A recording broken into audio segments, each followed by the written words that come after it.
¿Qué tal, compañeros, profesor? Un saludo a todos aquellos que nos observan en casa. Nosotros somos el siguiente equipo en exponer nuestro tema. Nosotros nos enfocaremos en un capítulo de La juventud mexicana y el círculo vicioso de la intolerancia. Es un título editado por el CONAPRED del año 2009. Nos enfocaremos principalmente en el tema de la intolerancia entre y hacia las personas jóvenes. Bueno, el documento que estamos por revisar se trata de un estudio de caso realizado por la doctora Erika López Sánchez y Sergio Parra Menchaca. Y ambos están cargados por una gran trayectoria tanto académica como curricular.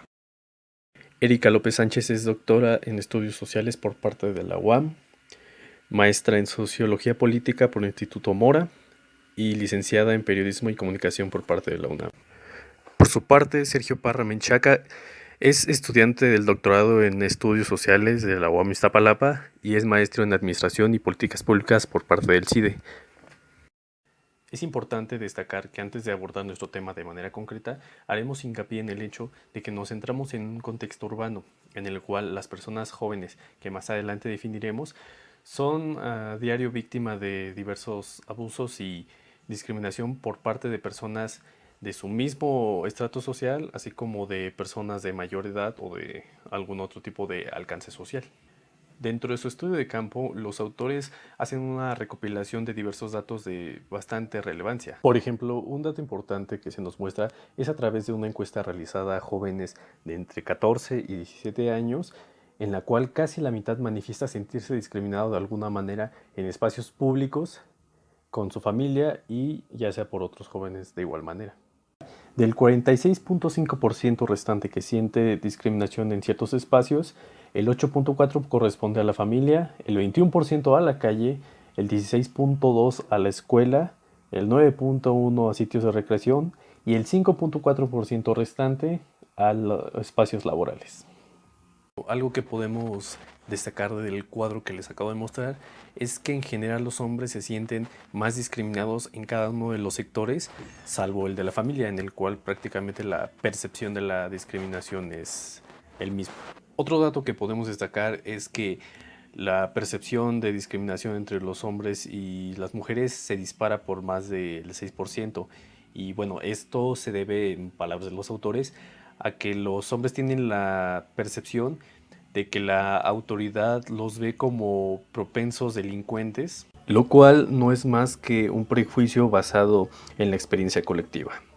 Tristemente, los datos nos arrojan también algunas otras cifras abrumadoras, como por ejemplo que conforme avanza la edad en esta muestra de 14 a 17 años, la percepción de la discriminación va aumentando, así como también el hecho de que los entrevistados aceptaran que habían realizado prácticas discriminatorias. Esto puede deberse en gran medida a que las prácticas de intolerancia se van incrementando conforme avanza el sentimiento de identificación con cierto grupo o con cierta práctica. Principalmente si nos centramos en el hecho de que la juventud comprende el periodo en el cual ocurre la maduración biológica y la maduración social, lo que nosotros comúnmente conocemos como la adolescencia. Sabemos que la adolescencia va de la mano con la búsqueda de la identidad.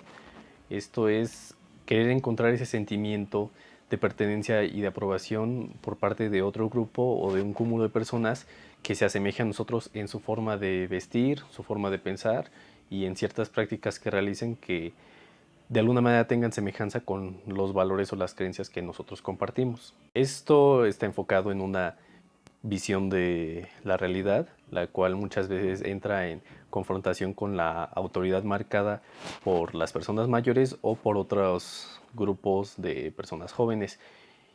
Lo peor de los casos que puede ocurrir sería la desembocación en la intolerancia entre una y otra manera de pensar, lo cual, si es abordado desde la psicología social, puede traducirse al miedo y a la incomprensión que nosotros presentamos frente a lo desconocido y lo diferente. Muchas veces este rechazo se puede dar por nuestra inseguridad interior hacia querer aceptar algo que no va de acuerdo conforme a nuestra visión del mundo. Y bien, lo triste del caso es que la mayoría de las entrevistas y los datos de las encuestas que se manejan en la lectura nos arrojan testimonios de personas que, si bien afirman no haber cometido actos de discriminación o de segregación hacia otras personas, al momento de preguntar por otros grupos u otros colectivos de la sociedad, como lo son las mujeres, las personas de la comunidad LGBTI y entre otros, afirmaron que no les gustaría convivir con ellos o bien preferirían disminuir en la medida de lo posible la convivencia o el contacto con este tipo de grupos, lo cual nos muestra una clara prueba de que, si bien los prejuicios ya no son tan marcados, se mantienen arraigados en las creencias más profundas y más particulares, y muchas veces no son expuestas o no son practicadas de manera pública por miedo al rechazo o al señalamiento hacia esa persona. Algo que cabe destacar es que el documento que estamos consultando se escribió hace aproximadamente 10-11 años, el momento en el cual los grupos de personas jóvenes, también conocidos como tribus urbanas, sobre todo en América Latina, estaban en su máximo esplendor. Es decir, que este tipo de agrupaciones solían ser vistas de manera frecuente en muchos espacios, tanto de la zona metropolitana como en cualquier otra parte de la República. Normalmente los grupos más conocidos y también los que más maneja la lectura son los punketos, los rockeros, los emos, los skatos, los reggaetoneros, los fresas, todas aquellas conglomeraciones y modas que de alguna manera hoy en día ya no son tan frecuentes, o bien algunas ya se han extinguido, y que sin embargo en ese entonces era bastante común observarlas.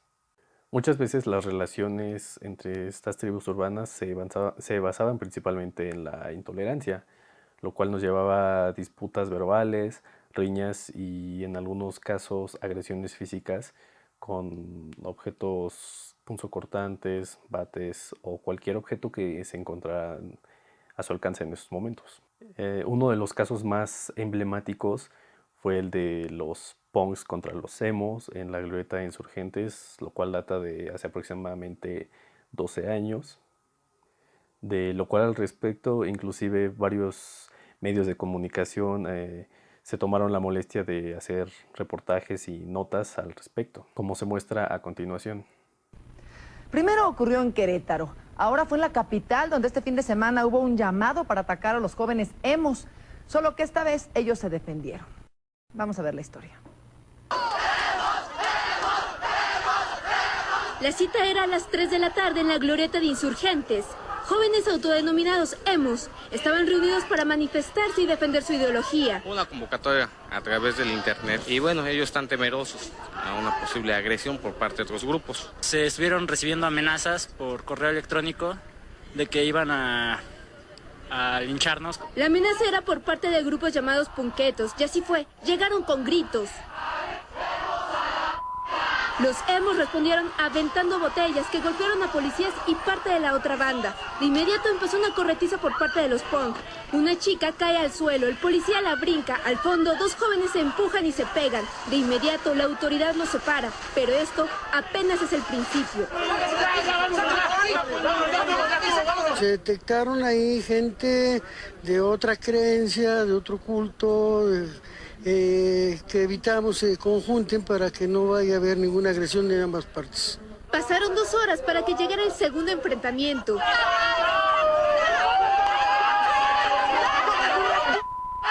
Las mujeres de ambos bandos se transformaban en fieras. Estaban listos con cinturón en mano. De pronto, este joven emo da el primer cinturonazo. Nosotros estamos en contra de los emos. Somos entre ponquetos, darketos, emos. ¿Y por qué están atacando? Porque están copiando nuestros estilos. Y es apenas cuando la policía reacciona. Eran aproximadamente 150 elementos de la Secretaría de Seguridad Pública. De un lado estaban los granaderos protegiendo a los emos, mientras la policía auxiliar hacía lo mismo, pero con los punk y dark. De pronto, como si fuera una broma o una película surrealista, se escucharon cantos y música que salían del metro Insurgentes. Era un grupo de Hare Krishna y aunque no lo crea, ellos dispersaron la atención. Fueron 5 horas de gritos y empujones, el saldo afortunadamente fue blanco. Ote del Pino, Fuerza Informativa Azteca. Y también hubo movilizaciones en otras partes del país. En Querétaro, miles de personas marcharon a favor de la tolerancia. Esto luego de la agresión que sufrieron los emos la semana pasada. Y en Puebla, los llamados emos se reunieron para encarar a sus adversarios. Ahí tuvo que intervenir la policía municipal para resguardar el orden. Afortunadamente no pasó a mayores.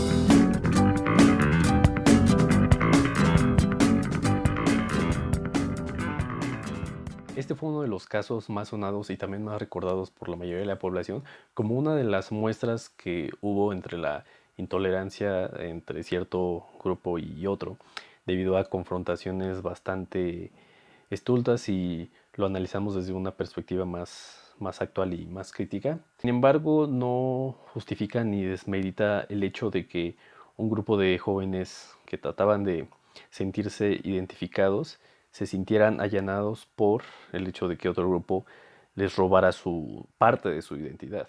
Lo cual también nos hace recordar que muchas veces las agresiones, cuando se quedan en el terreno de lo verbal, no se representan siempre como una agresión, lo que también se puede traducir a el hecho de ignorar o de evadir a cierta persona perteneciente a otro grupo. Muchas veces no nos damos cuenta de que este tipo de segregación y de exclusión entre un grupo y otro nos quita de la posibilidad de convivir con ciertas personas y darnos cuenta de que nuestros prejuicios están basados en la ideología del grupo y no en la experiencia personal.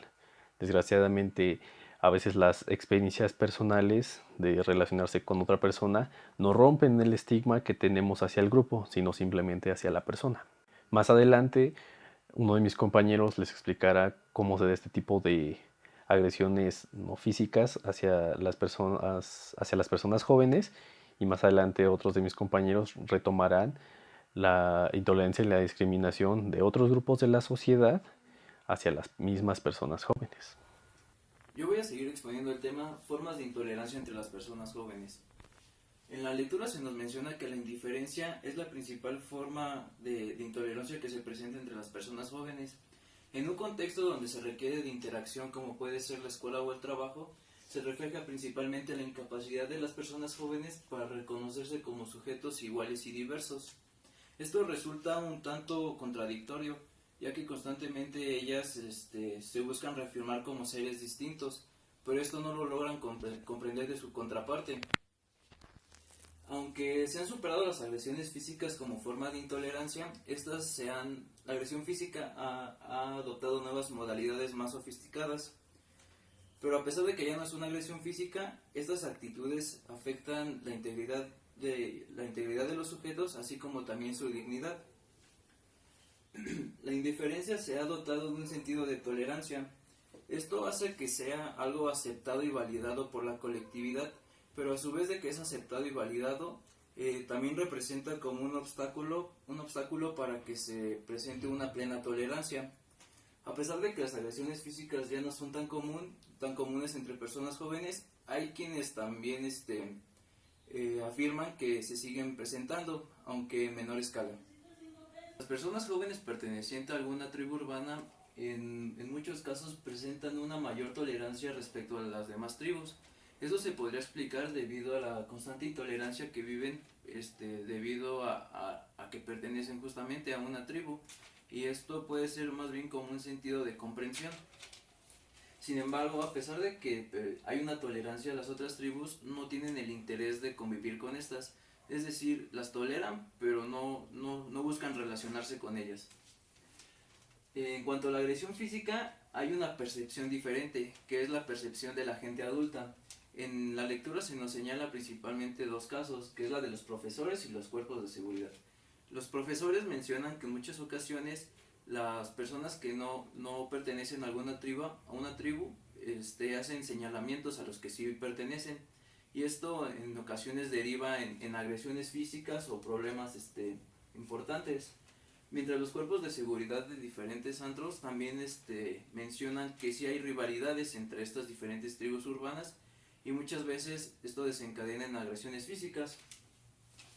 Por eso podemos observar que las personas jóvenes no reconocen la agresión física como una forma de intolerancia. Esto se podría explicar debido a una negación intencional, ya que por los señalamientos que se pueden hacer en los diferentes medios de comunicación, las personas jóvenes ven cortada su libertad de expresarse en espacios públicos, por lo que prefieren negar que hay este tipo de expresiones violentas para no ser excluidos. De esta manera podemos observar que las personas adultas proporcionan una mirada externa para identificar las agresiones físicas entre las personas jóvenes, mismas que constantemente las personas jóvenes niegan que no hay. Este tipo de comportamiento se da principalmente en edades tempranas de la juventud, como podría ser la adolescencia, y en espacios públicos muy concurridos por diferentes tribus urbanas, como en este caso podría ser el Tianguis del Chopo. De esta manera podemos concluir que la desaprobación de las creencias y convicciones entre personas jóvenes se manifiesta a través de dos formas principalmente, que es la agresión física y la indiferencia. Después de la familia, la escuela es la segunda institución que se encarga de regular la conducta de los jóvenes. En el ámbito escolar, los jóvenes se relacionan con personas que ya no pertenecen a su familia, como lo puede ser los compañeros y los amigos. En el ámbito escolar, el joven se puede desarrollar de dos maneras. Una es tener un comportamiento muy diverso al que puede tener en su hogar. Otro es reproducir los mismos patrones que hay en su hogar, o lo puede hacer manifestando los conflictos que vive en su hogar. En este contexto alterno, la autoridad inmediata son los profesores. Estos, en su rol de autoridad, pueden llegar a desarrollar diversas formas de intolerancia hacia los jóvenes. La principal problemática que identifican los profesores respecto a las personas jóvenes es precisamente el desafío a la autoridad, en actos como no cumplir con tareas, el no disciplinarse dentro del aula, el no poner atención y la falta de entusiasmo por la asignatura. A su vez también de que en muchas ocasiones manipulan el uniforme. Algunos de los profesores que fueron entrevistados para poder realizar esta investigación aceptaron que sí hay algunos miembros de tribus urbanas dentro de sus aulas. Sin embargo, algunos señalaron que no les generaba ningún conflicto, e incluso hubo quien dijo también que generaba estrategias de aproximación hacia estos miembros, esto en vista de que lo desconocido puede generar conflicto con los demás compañeros. Entonces se hace eso para buscar una mejor integración del grupo. Sin embargo, a partir de las experiencias de estos profesores, también hay ocasiones en las que hacen generalizaciones respecto a las personas que pertenecen a esas tribus, y en ocasiones no son del todo buenas, lo que da cuenta de un prejuicio y choca con las prácticas pedagógicas de integración que pueden realizar. Esto demostrando unos rasgos de intolerancia que a la fecha todavía tienen guardados. Algunos de los profesores son conscientes de que sus compañeros son muy intolerantes respecto a estas personas que pertenecen a algún grupo. Sin embargo, esto no se puede pasar por alto y decir que hay una cultura de tolerancia dentro de las instituciones, en este caso las escuelas.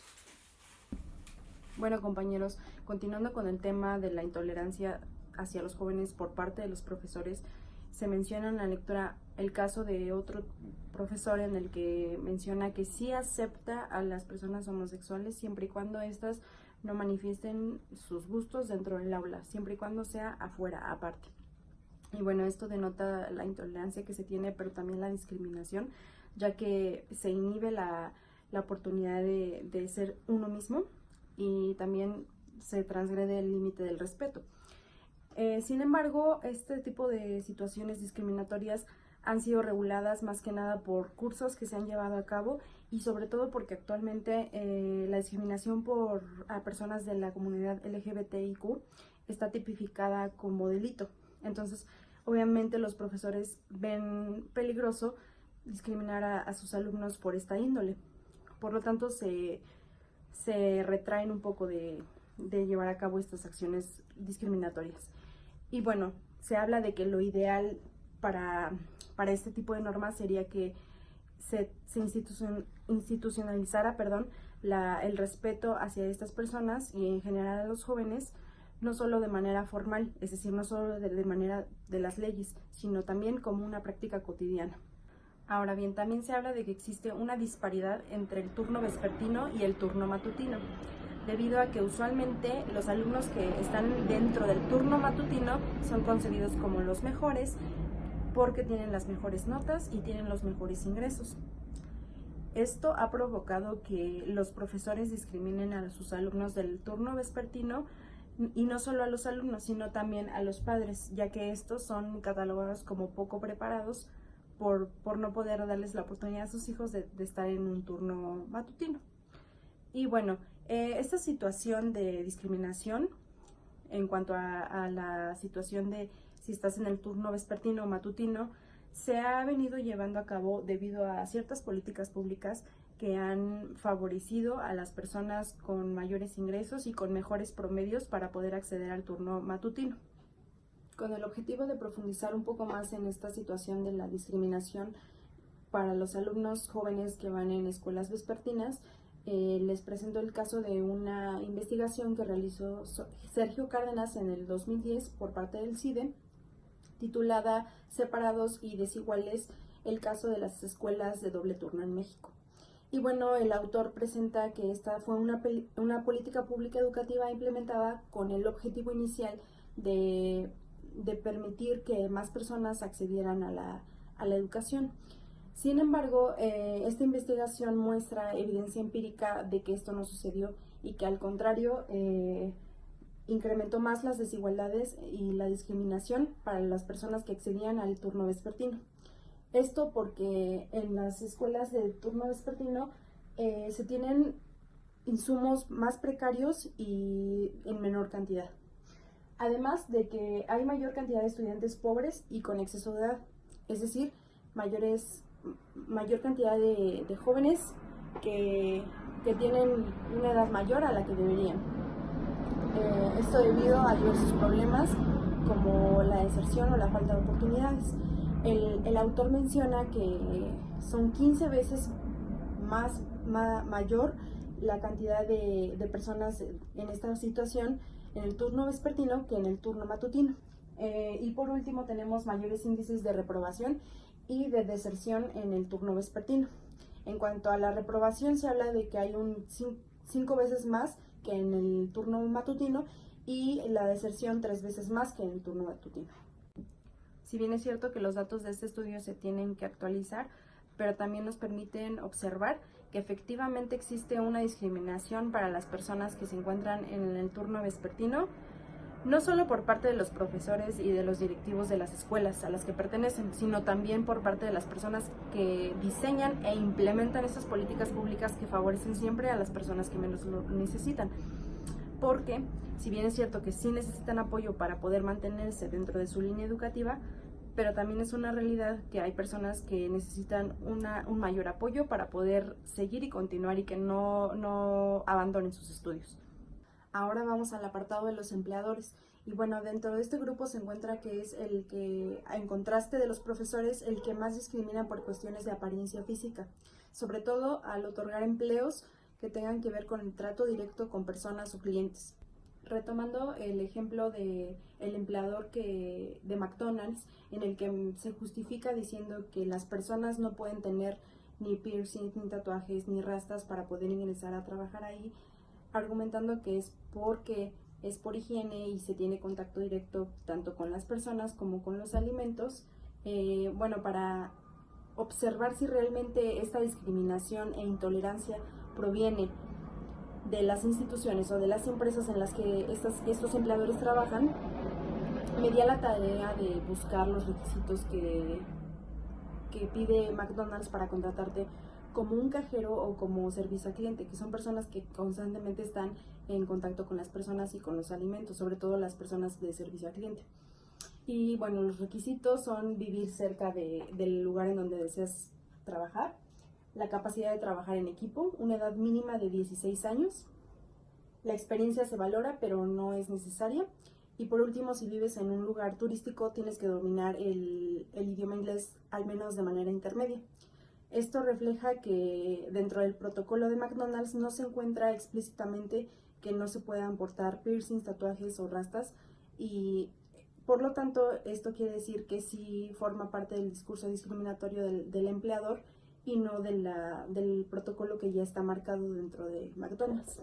Este tipo de intolerancia se refleja principalmente culpabilizando a la institución o a la empresa en la que trabajan, debido a que argumentan que la discriminación viene de parte de esta institución o de la empresa y no de manera personal.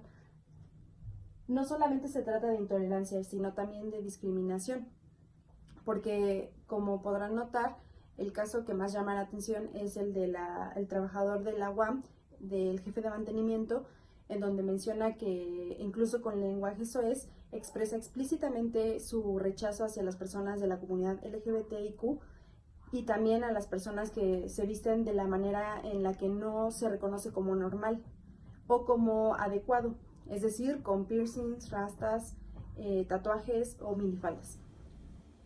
Otro grupo que demuestra formas de intolerancia hacia las personas jóvenes son los policías, y esta interacción, a diferencia de las anteriores, se da en un contexto mucho menos controlado.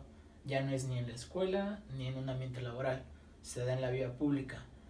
Es el lugar en donde los jóvenes pasan gran parte de su tiempo. La vía pública queda sujeta a vigilancia de la policía preventiva. Sabemos que este cuerpo policíaco no goza de ninguna legitimidad por su largo historial de comportamientos negativos hacia la ciudadanía. Y es a partir de la apariencia física que se da una relación de las poblaciones jóvenes con el portar armas, drogas o con alguna falta concreta a la ley.